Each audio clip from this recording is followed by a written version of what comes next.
दोस्तों मैं आप लोगों से एक चीज पूछता हूं कि अगर अमेरिका के पास में ऐसा क्या है उसको अगर हटा दिया जाए तो अमेरिका शक्तिहीन हो जाएगा, पावरलेस हो जाएगा। वो है अमेरिका की डिफेंस पावर। डिफेंस अगर हटा दिया जाए अमेरिका से, इकोनॉमी भले ही बड़ी हो, इकोनॉमी से कौन डरता है? नहीं, इकोनॉमी से नहीं डरते हैं। एक्चुअली में उसके पास में जो वेपन्स हैं, जो उसके पास में फाइटर जेट्स हैं, जो उसके पास में डिफेंस पावर है, फायर पावर इंडेक्स के अंदर उसकी जो रैंकिंग है, उससे डरते हैं देश। आज ईरान के ऊपर सैंक्शंस लगाने का जो डर है, वो ईरान क्यों डरता है अमेरिका से? क्योंकि जिस तरीके से B2 बॉम्बर का इस्तेमाल किया अमेरिका ने ईरान के ऊपर, उस चीज को लेकर डरता है।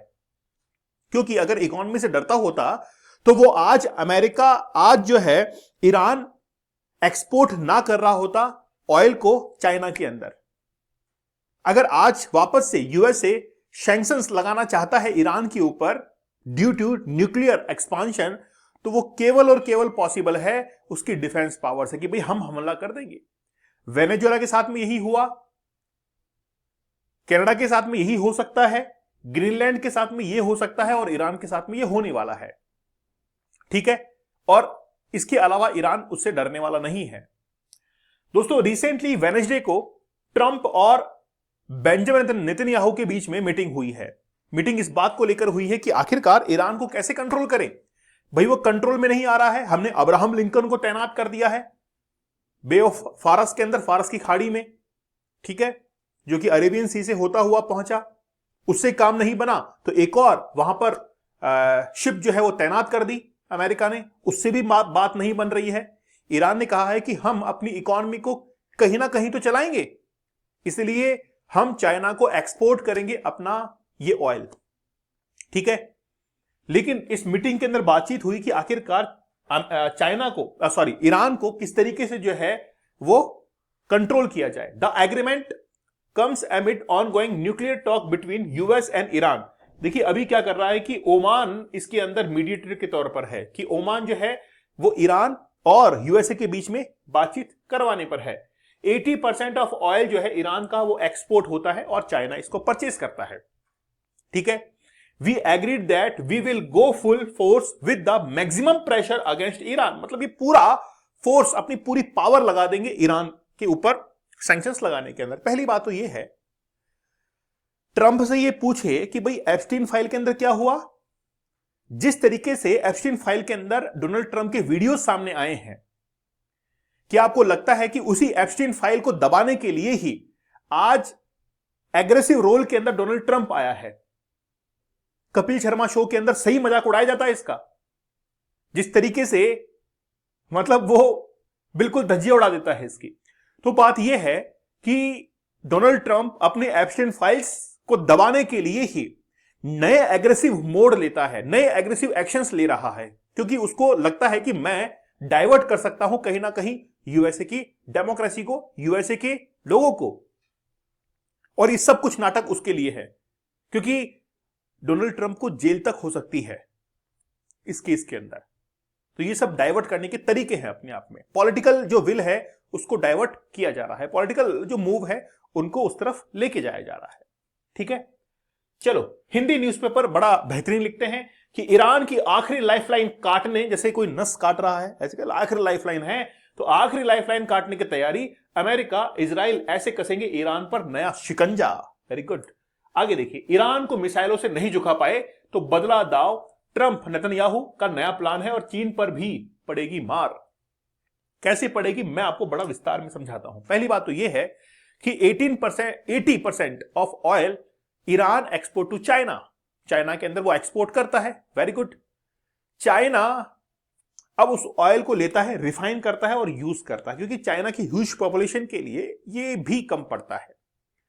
पहली बात तो ये है कि अमेरिका ने जिस तरीके से ये पूरा का पूरा खेल रचा है, 2016 से बात चलती हुई आ रही कि ईरान अपने न्यूक्लियर एक्सपांशन करना चाहता है, न्यूक्लियर एनरिचमेंट करना चाहता है, और उसके चलते सैंक्शंस लगाए गए ट्रंप के आने के बाद। ठीक है, जैसे ट्रंप ने सैंक्शंस लगाए, ईरान का ट्रेड बहुत ज्यादा नेगेटिव के अंदर चला गया। अब यह होता है कि ईरान चोरी छिपे अपने जो बंकर्स हैं उनके अंदर न्यूक्लियर एक्सपांशन कर रहा है, एनरिचमेंट कर रहा है और अपने हथियार वहां पर जमा कर रहा है। जब ये बात अमेरिका के अंदर पहुंचती है, अमेरिका से B-2 बॉम्बर एक उड़ान भरता है जिसकी कुल दूरी 17,000 किलोमीटर है, सॉरी 7,000 किलोमीटर है, कि एक बार के अंदर वो 7,000 किलोमीटर की दूरी तय कर सकता है। लेकिन ईरान की जो दूरी है वो 7,000 से महज थोड़ी सी ज्यादा है, इसीलिए वो जो B-2 बॉम्बर है वो गल्फ कंट्री जैसे और किसी कंट्री या फिर इजराइल से अपने फ्यूल जो है अप करता है और वहां से फिर वो ईरान की तरफ मूव करता है और B-2 बॉम्बर ने हमला किया। लेकिन बाद में यह पता लगा कि ईरान ने अपने वहां से न्यूक्लियर जो डेटोनेटर्स हैं उनको वहां से डिस्प्लेस कर दिया, वहां पर वो नहीं थे, इसीलिए ईरान के अंदर वो बचे रहे और ईरान वापस से उनको लाकर क्या कर रहा है, न्यूक्लियर एनरिचमेंट कर रहा है ताकि वो वॉर हेड्स बना सके, न्यूक्लियर वॉर हेड जो है ईरान बना सके। ये बात अमेरिका के अंदर पहुंचती है। अमेरिका सोचता है कि यार ये तो कंट्रोल में ही नहीं आ रहा है, ऊपर से ये चाइना के साथ में ट्रेड कर रहा है और नया एक ट्रैप जो है वो बनाया गया ईरान के लिए। ट्रैप के अंदर कौन कौन सी तैयारी की गई मैं आपको बताता हूं। सबसे पहले कतर को टारगेट किया गया। कतर के अंदर जितने भी इनके बेस हैं, एयरबेस हैं, है ना, एयरफोर्स के बेस हैं अमेरिका के, वहां पर सैनिकों की तैनाती की। पाकिस्तान का पसानी पोर्ट जिसको अमेरिका ने लीज पर लिया और कहा कि यहां से हम लोग रेयर अर्थ मिनरल्स का इंपोर्ट करेंगे और आगे आने वाले समय के अंदर वहां पर अपनी आर्मी को तैनात करने वाला है। अफगानिस्तान से बातचीत की, अफगानिस्तान को कहा कि तुम्हारा बगराम जो एयरपोर्ट है वो हमको दे दो, हम वापस इसको लेना चाहते हैं, लेकिन अफगानिस्तान ने इनकार कर दिया। तो ईरान के और नजदीक जो है वो पहुंचना चाहता है अमेरिका ताकि इजीली वहां पर अटैक कर सके।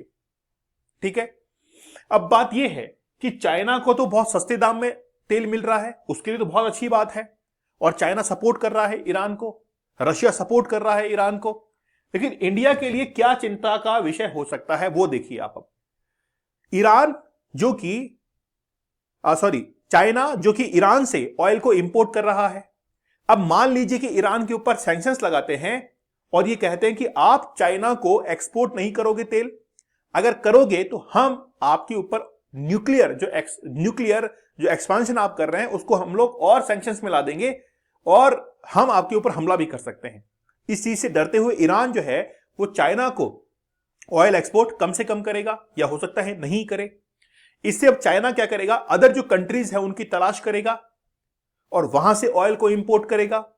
भारत के लिए टेंशन का सब्जेक्ट यह है, विषय यह है कि जहां से चाइना अब इंपोर्ट करने वाला है नए देशों से, हो सकता है कि इंडिया वहां से इंपोर्ट करता हो और जो तेल भारत के पास में आ रहा हो वो अब चाइना के पास में जाने लगे, इसलिए भारत के अंदर जो तेल की दाम है वो बढ़ना शुरू हो जाए।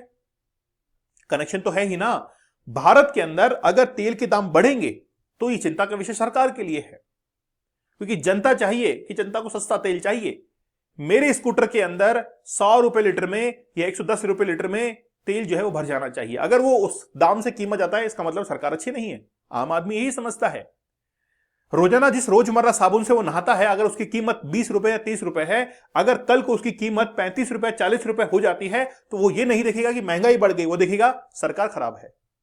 आप समझ रहे हैं, पूरी की पूरी जो गवर्नमेंट है वो ही रिप्लेस हो जाती है। तो अब इंडिया के अंदर तेल के दाम बढ़ सकते हैं अगर ईरान जो है वो चाइना को एक्सपोर्ट करना बंद कर दे। तो चाइना जो है अपने देश को ढूंढना शुरू कर देगा। तो इंडिया के लिए यह एक प्रॉब्लमेटिक हो सकता है। अब बात यह है कि आखिरकार अमेरिका के पास में ऐसा कौन सा मोहरा है। अमेरिका के पास में है रजा पहलवी, जो कि अमेरिका के पास में ऑलरेडी वहां पर शरण लिया हुआ है 1989 से लेकर 79 के अंदर ये जो ईरान के शासक हैं ये इन्होंने यहां पर कैप्चर किया। 10 साल बाद में बेटा जो है वो आ गया यहां पर, और उस समय जो पहलवी शासन था वो कहां पर चला गया, अमेरिका के अंदर चला गया। आज अमेरिका ये कहता है कि हम वापस से रजा पहलवी जो है उसको ईरान के अंदर लेके आएंगे, डेमोक्रेसी बहाल करेंगे और ये सब कुछ करेंगे।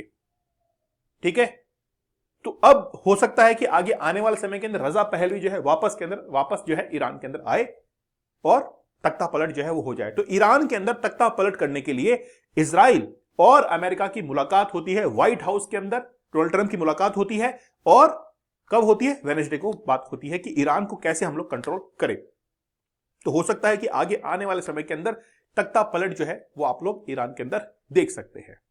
ठीक है, तो ईरान के ऊपर और भी कड़ा शिकंजा जो है वो कसने को तैयार है। दोस्तों डीप वर्क का एक कोर्स बड़ा जबरदस्त है। पावर क्या होती है फोकस की, मैंने 30 टेक्निक्स के अंदर बताया है।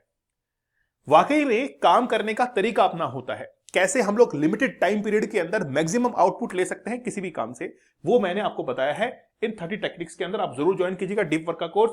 दोस्तों आप लोग 75 डेज का हार्ड चैलेंज या फिर 100 डेज का हार्ड चैलेंज जरूर ज्वाइन कीजिएगा। मैंने हमेशा ये कहा है कि challenge can change your life. Challenge जो है वो आपकी लाइफ को चेंज कर सकता है। चुनौतियां अकेली नहीं आती हैं, चुनौतियां अवसर को लेकर आती है। आप देखिए कि जिसकी जिंदगी के अंदर चुनौतियां हैं, चैलेंजेस आते हैं, परेशान होता है, लेकिन वही परेशानी कहीं ना कहीं उसके लिए अवसर को भी लेके आती है। इंसान क्या करता है, उस परेशानी से परेशान होकर उस काम को छोड़ देता है कि बोले यार मुझे नहीं करना है, लेकिन वो उसके पीछे जो अवसर है उसको नहीं देखता है।